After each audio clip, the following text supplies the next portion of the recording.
Well, for Austin FC's 50th Major League Soccer match, they welcome to town a budding rivalry with FC Dallas. We're joined by one of the voices on those television broadcasts to our neighbors up north, Steve Davis. Steve, how are you?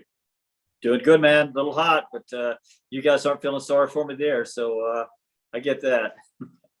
Now, we both want to be professionals. Am I pronouncing that correctly, Steve Davis? Yeah, you nailed it, buddy. Broadcaster's nightmare is messing up the name that somebody's parents worked so hard on. No. This is not a Sebastian Driussi or anything like that. It's just plain old Steve Davis, just like it sounds. Enjoyed seeing you and Mark Followell, your broadcast partner, last year when you all came to Austin once. Of course, I liked the format last year when the Texas sides actually saw each other 3 times. So that did mean going to Frisco twice for Austin. We're back to a slightly more standard schedule. I would love it if somehow we could get back to the 3 games against each of the 2 Texas teams, but we don't have much say over that. They both have to make it through the appropriate number of rounds of Open Cup, and then it'll happen, right? Whether it be Open Cup or how about this? How about just meeting the playoffs? I knew where you're going. Yep. Yeah. I like that too. Because right now that is very much a potential for at least 2 of the Texas teams, the 2 that we get to spend most time with. Right now, Austin sits 3rd in the West. FC Dallas sits 4th in the West. Both of them looking pretty good overall in the Supporter Shield standings as well. So, hey, you're a Dallas native, went to Dallas Skyline High School. Tell me about your path, your first connection to soccer, and how you've now been able to merge a couple of passions together, being a part of this broadcast tandem with Mark on FC Dallas TV. Oh gosh, you want to go way back, man. I don't even know if I can remember that far. So Skyline is in the southeast part of Dallas. Then it was pretty racially mixed in. Today it's mostly Latino. It was starting mostly Latino then, and generally, long story short, I just I played football and baseball and all other sports around the neighborhood, but we played a lot of soccer, and that was around junior high when everybody else kept growing and I didn't. I figured out, well, this is a sport I'm pretty good at, and you don't have to be that big. So I just stuck with soccer, and that was it. I went to the University of Texas because I knew I wanted to study journalism, media, and they didn't have it. Still don't have a soccer program. So maybe I could have gone and played some small college somewhere, but sort of that was the end of my soccer career beyond the amateur adult leagues and things like that. But after that, went to the Dallas Morning News, and one of my first big assignments as a young reporter, because they didn't care that much about it. They were able to give a young reporter the 1994 World Cup. They just gave me carte blanche, and they just told me to travel wherever you want. We got a big budget. And so, and I was the guy on staff, even though I was young, that had soccer expertise at a time in media when a lot of people did not have any, I say expertise, I don't mean that. Just I had a background in soccer. I knew the game when a lot of reporters didn't. And after that, just media, soccer, covered 5 World Cups since then, and MLS since the first kick.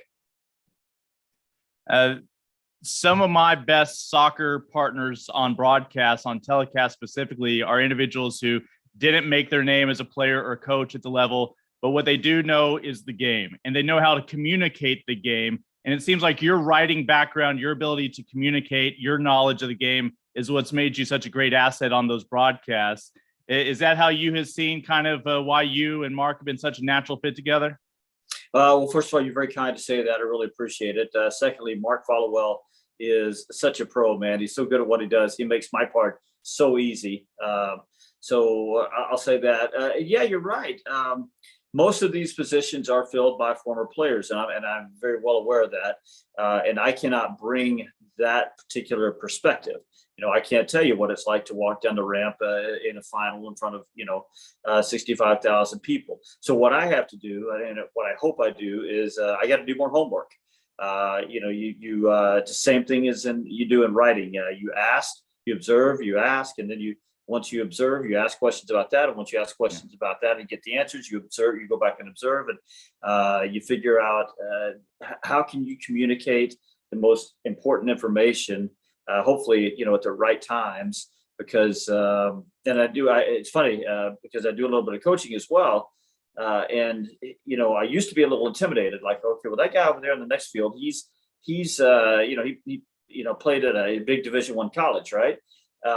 he might know more than me. But then I listened to him for a little while, and I'm like, well, he's giving these kids a lot of information that they can't really take in. Information processing. The timely delivery of information when they can absorb it. That's important too. And I feel like the same thing in TV. I hope I do a decent enough job of it. When are you giving information? What information are you giving? That's all important. And I can't be a former player, but I can bring that media perspective as you said. And thanks again for the kind words. Well, I have a feeling you and Mark are of a similar breed of myself and the analysts I'm often paired with, where if somebody tells us we did a good job, we immediately deflect. We don't take compliments well, and we point out it's the other guy's fault that we did so well. I find a little over a decade into my soccer broadcast now, the early success I had was because I knew how to let my broadcast partner show off their strengths, and in turn, they let me show off my strengths. When I am paired with a young analyst, I just advise them to kind of try to channel their best coach who is communicating, because we see so many players, all this has been their life, what they have done, but that doesn't always mean that they can necessarily share that knowledge in a succinct manner. I will say this, maybe a disadvantage for you was you started off writing, and now you have to be able to condense those comments to a quick nugget so that Mark can get in for a corner kick or a big set piece. Man, there is no question. You've nailed it there. You have to learn how to talk in 8-second clips, and it pretty much every week, maybe not as much now, but the first couple of years I was doing this, at top of my notes, I always wrote less is more, and yeah, you're absolutely right. But that goes back to, if I only have 8 seconds here, and then I'm going to, STF you for the next, 45 seconds or a minute or whatever it is, what I'm saying, it needs to say something. Like, one of my pet peeves for broadcasting is people who say things just to be saying something, and they're saying something that we have heard, 400 times, or I don't know, 40 times over the course of one weekend. And I'm thinking to myself when I hear that, well, he's just saying something to be talking right now. He's not telling me anything. I'm not saying that doesn't happen with me. Sometimes I know it does. But at least when it happens with me, I immediately know and I feel bad about it. Yeah, I find that's more often the case when you're a younger broadcaster, and we're all guilty of it. You feel like you have an obligation to fill a certain portion of the time. And so you almost are just trying to survive that portion. And at the end of it, years later, you look back and go, well, I didn't really ever communicate anything, even though words continued to come out of my mouth. How many years is this now for you on the TV side with FC Dallas? Oh, let's see. I started doing radio for them in 2014, and then moved over to the TV side in 2018. Yeah, I know I hope that's right. Yeah, that's right. You all have become some fan favorites up there. I enjoyed, we saw a video of you all earlier this season during a goal call, just seeing you all celebrate the moment. Mark, as many big stage moments as he's called across the spectrum of NBA and MLS, still gets excited. Do you still have that fan inside of you? That's a good question. Yeah, fan of the game, because I think on that clip, I think as Mark's getting excited, I think I give the surrender cobra, because it was such a great goal. I'm like, what do we just see? No, but then I hope, and I think the professional in you has to kick in real quick, because, in 6 to 7 seconds there, whatever it is, I'm going to be expected to say something reasonably intelligent, to say something about that goal. And, I don't want to, just say, well, there he is dribbling and there he is shooting. Well, you can see that. You don't need me to tell you that. So I hope I can add something in the moment. And then, again, timing on the delivery, I remember, we laid out for a long time on that one because it was a great goal and the crowd was into it. And I started to say something. You can watch that clip. I start to say something and I think, no, not yet. You can see it. So, yeah, that was the marketing director. He came to us before the season, said, "Hey guys, I'm gonna put a GoPro in there, so don't pick your nose or anything while the broadcast is going on." So again, talking to Steve Davis, the color commentator on FC Dallas TV, along with Mark Followell. Dallas right now, we mentioned, sits in fourth in the West, 25 points overall, 24 goals for. So Ricardo Pepi moves on, but certainly that doesn't lead to an absence of goal scoring. We'll have more on that in a little bit. Austin just one spot ahead of them, currently sitting in third. as this is the first of two meetings between these two sides. Both have already picked up a win early on against Houston. Last year, the rivalry culminated for the three teams with Austin at FC Dallas. You all were able to defend your home turf, but how much more are you enjoying this Texas rivalry now with a third wheel kind of tossed into the mix? Oh, Austin! Oh my heavens, it's great. I mean, just I'm a Texas native, so that's great. And look, I'll just pat myself on the back a little bit here for years and years. And this is on tape. When I was doing the ESPN radio show here at Soccer Today with Mark Stein and Tyler Kerr. So it's on actual tape. Yeah. Ish. It's not something. It's somewhere back there, chisel and stone. I don't know. But I was saying for years, Austin would be a rocking market for MLS. And of course I got all the usual, the pablum, the pushback. It's Longhorn country, it's football country. And I just thought, no, this is so, and I hate that kind of logic, this is kind of how it's always been and so on, how it's going to be. And I kept saying, no, there's a great counterculture feel in Austin. It's a very diverse place. Soccer will rock there. It'll be just like Portland. And I try to convince people for this for years. Finally, I just quit trying to convince, and then Austin got going, and I don't need to convince people anymore. Obviously, it's a great market. 25th consecutive sellout going to come up this weekend, and we see how culturally, with the Texas football coach, showing up on the sidelines. And obviously I'll shut up about that because as well as I do how good a market it is. So yes, the answer to your question is, man, it's fantastic that there's a third team in Texas. It's not always a given that broadcasters travel for away games, but you and Mark made it a priority. Even though it was a national game, you all still wanted to come down to Q2 Stadium and do radio on site. Looking back, I'm surprised when we chatted after the match, you all still had voices with 8 goals in that match, 5 of them belonging to FC Dallas as both a brace for Ferreira as well as Pepe. What do you recall from that experience, finally seeing what you predicted truly unfold in front of you with that passionate atmosphere? So I made it down there about 4 times last year. About a real good buddy of mine has season tickets, and I used to play soccer with him in Dallas a long time ago.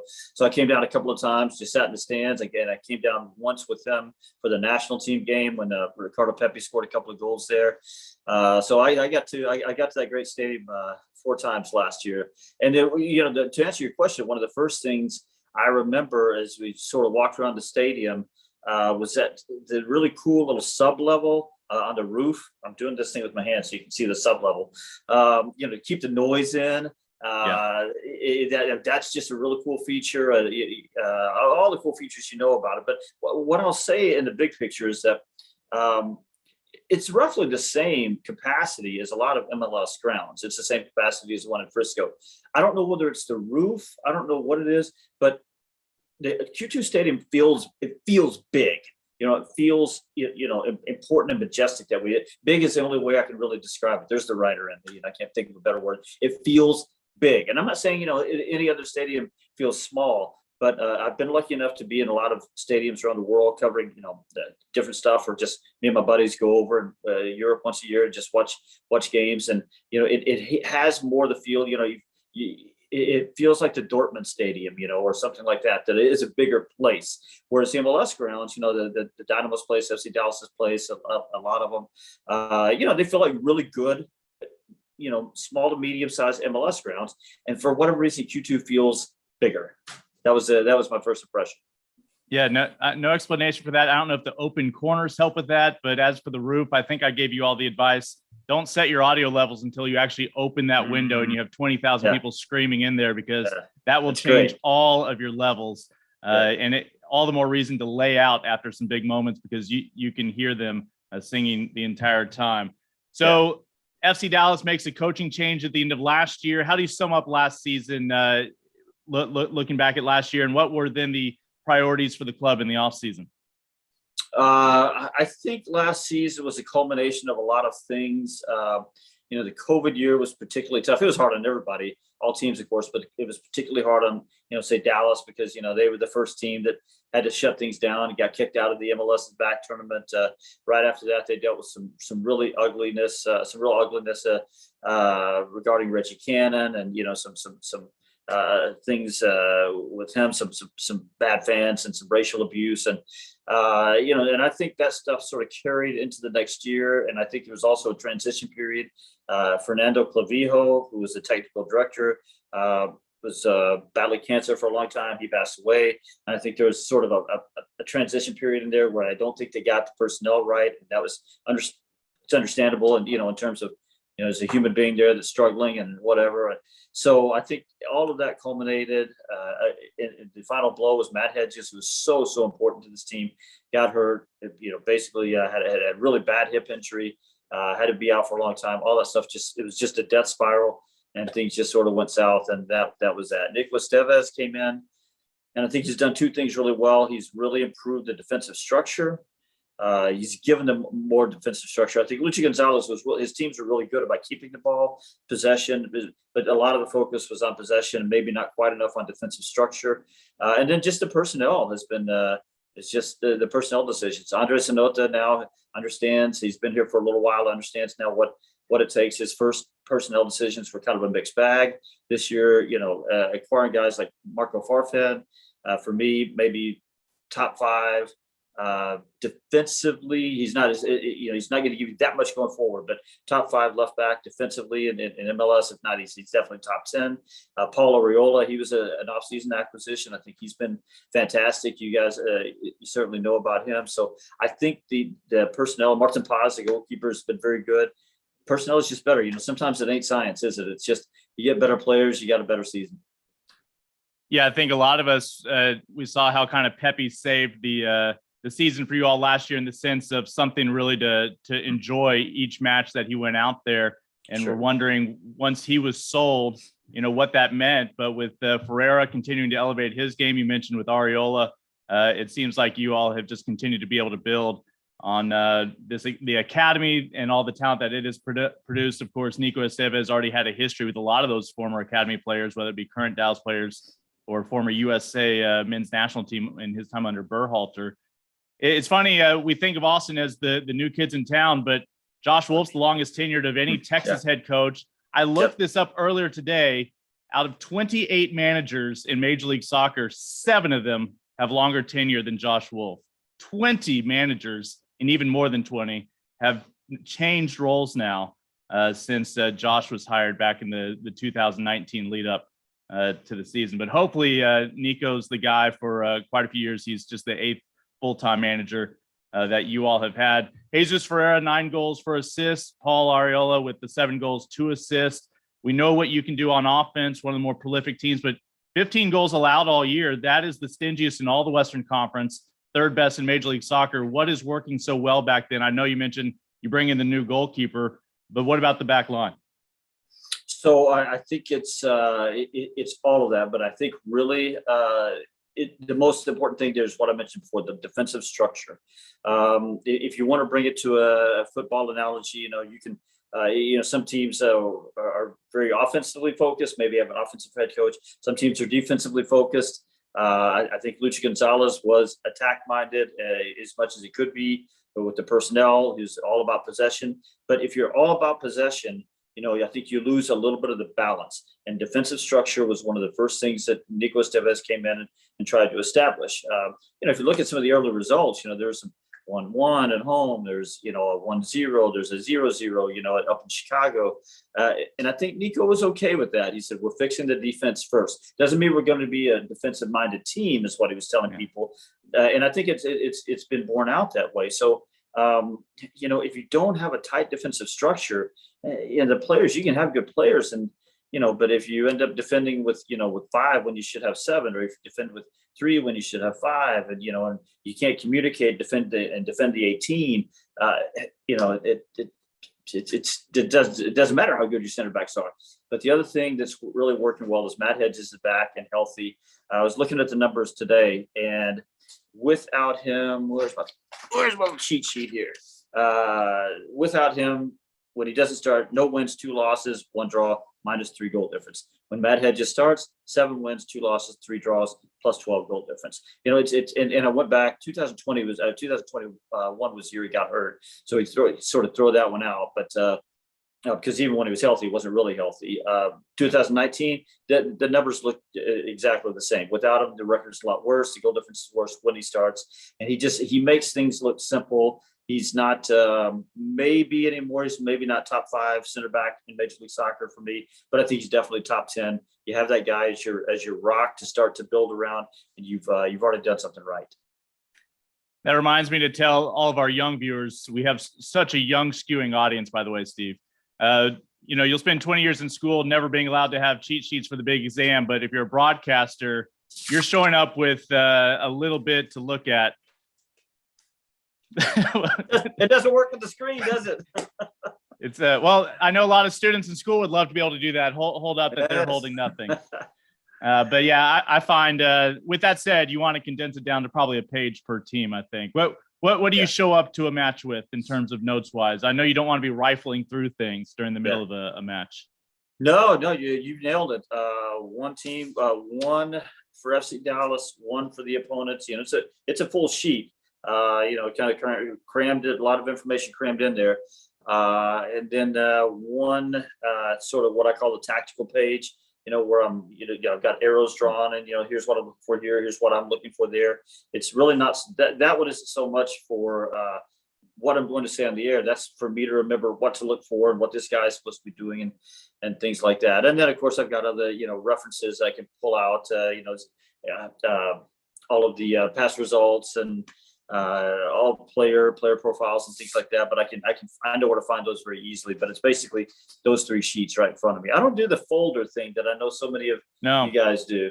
But I feel like since I didn't have to grandfather into that one since I had a writing background. A lot of people that starts with football want to show off the beautiful, colorful charts that they have, and I find that there's so much wasted space on those sheets of paper.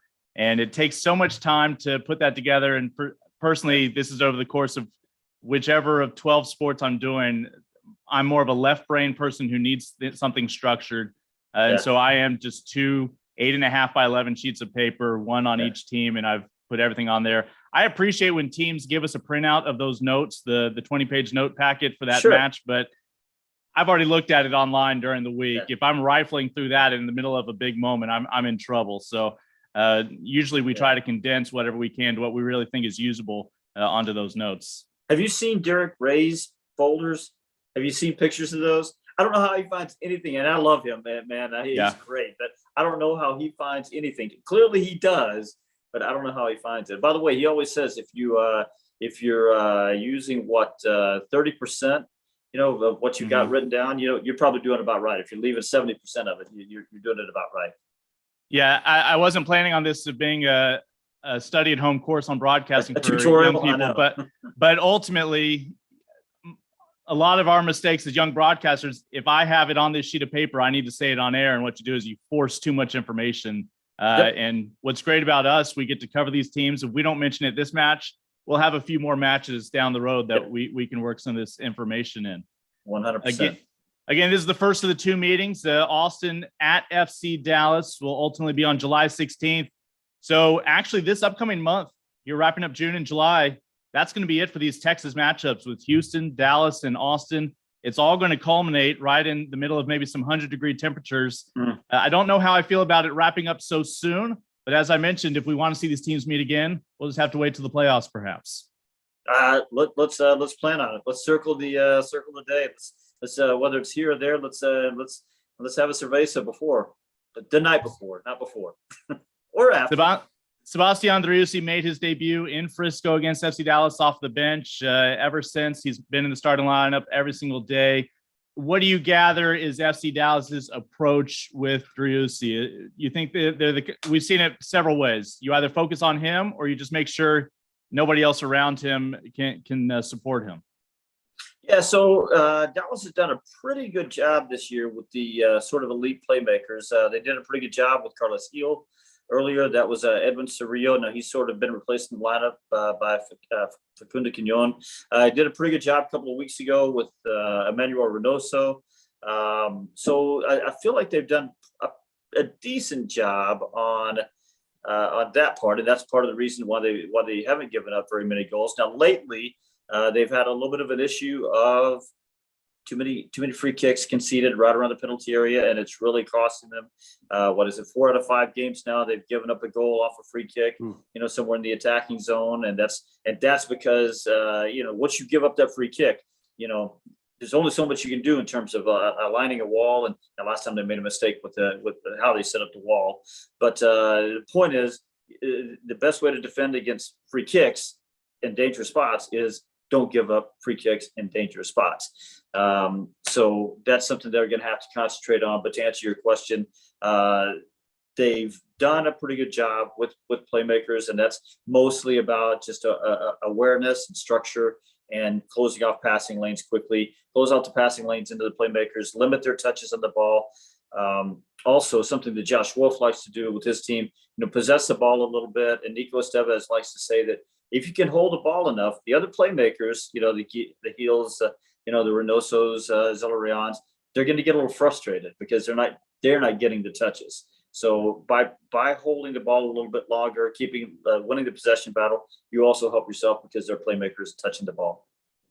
You all are looking to bounce back from your first match after the international break against Vancouver. Is that the kind of match that you've seen the team quickly put behind them in the rearview mirror?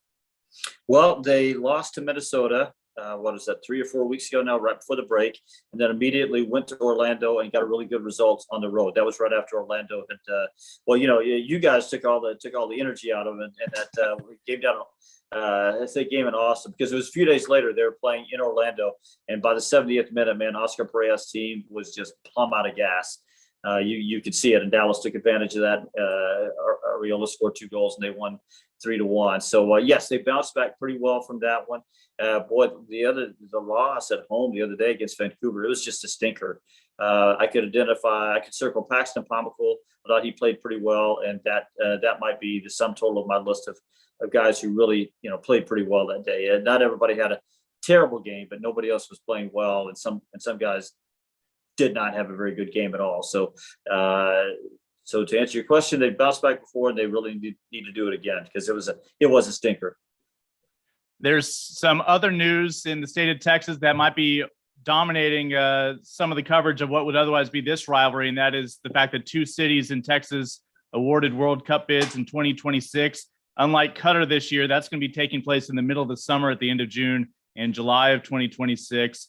From a Dallas and an Arlington standpoint, what are you excited about the most?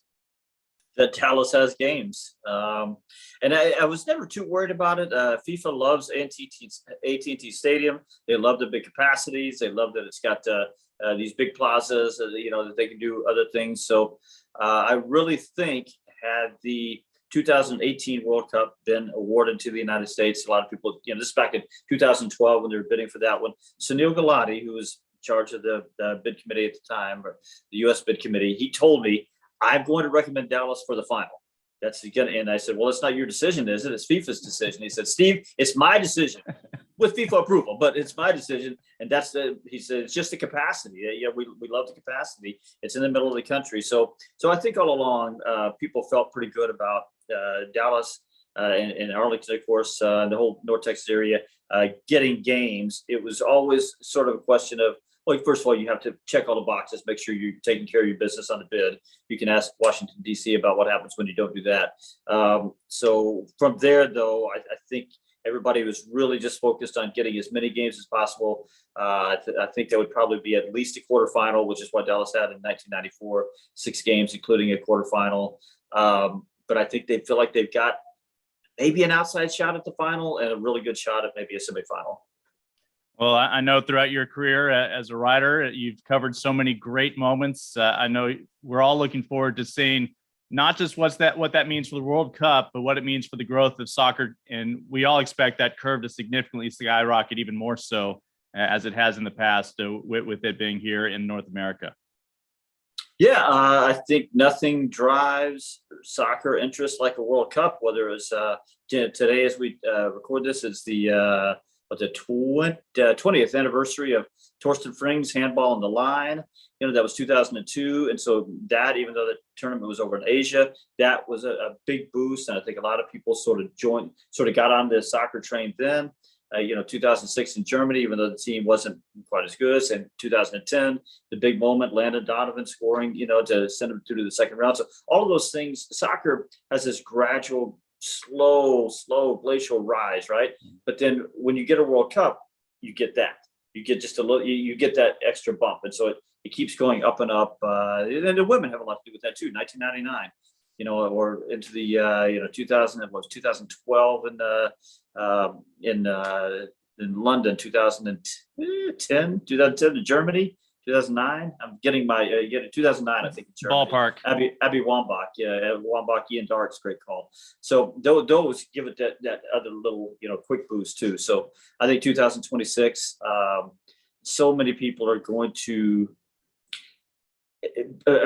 accept that culturally. So you're going to have, I think 2026 is going to be the end of the old baseball guys saying soccer's boring. Soccer. I think those dinosaurs are going to be they're going to be killed off forever. They're going to be extinct. And I think that's where it'll be even more widely culturally accepted. And you may not like soccer, it may not be your thing, and that's fine, but it will no longer, that'll be the end of it being cool to, be that guy who kind of trashes soccer. I hope. Well, there will be nobody trashing soccer on our broadcast this weekend. I know we're both excited for this rivalry to be renewed, albeit a young one between Austin and FC Dallas. It is an 8:00 start so that people can enjoy the match while not having to drink too many gallons of water. Remind us where folks in the Metroplex can find you and Mark Followill on the call for FC Dallas. TXA 21, and we got a few Texas networks around too. We're always battling Austin for the affiliate rights of places like Waco and things like that. Of course, we'll have Adrian Healy and Michael Lahoud on their call on the CW Austin, 8:00 at the start of the match broadcast. They, as always, do their pregame with Spanish voices, Roger Valdivieso, as well as Sonny Guadarrama. That will be 7:30 on the CW Austin. I'll have the call over on Alt 97.5 FM. No matter where you are, you can tune in live to that call on iHeartRadio app for free. Steve, appreciate your time. Look forward to your next visit down to Austin. Are you still driving an orange? Is it burnt orange or just an orange car? It's just orange. What are you stalking me? My God, at high school, what kind of car I drive? Research. Do you know what my dog is? He sitting or lying right now? Never mind. If you know that, we got to talk, man. You have 3 parakeets, no dogs, is my understanding from what I've seen. Good. You don't quite know everything then. Hey, man, I enjoyed it. Let's talk soccer again sometime. Look forward to it. All the best. Again, it's FC Dallas and Austin, first of 2 meetings this year as they renew the rivalry on Saturday. Steve Davis, appreciate your time. Good boy. Yeah, you're good. You're a good boy too. Thanks, man.